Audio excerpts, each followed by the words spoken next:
How to use WhatsApp without a phone. Perhaps you want to use it on a tablet, PC, or an iPad. Here's how you can do it.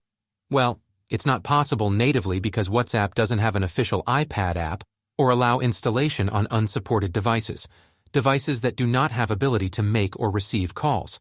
However, there are workarounds for using WhatsApp on Android tablets, PCs, or iPads.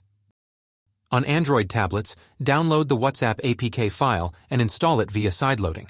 Android's open system allows sideloading. Download the latest APK only from the official WhatsApp site I linked.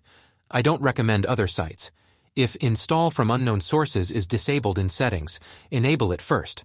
Once enabled, install the APK, log in with your number, and you can use WhatsApp. You can also link your tablet's WhatsApp to your phone's account to sync chats. On iPad, sideloading isn't possible. Use a third-party WhatsApp web app from the App Store. I recommend the app I linked. It has minimal ads. Scan your phone's QR code to sync your WhatsApp account. This isn't a native experience like Android since it uses WhatsApp Web, but it works. So in summary, you can use WhatsApp on other devices with workarounds. Smash that like button and don't forget to subscribe for more useful tech tips.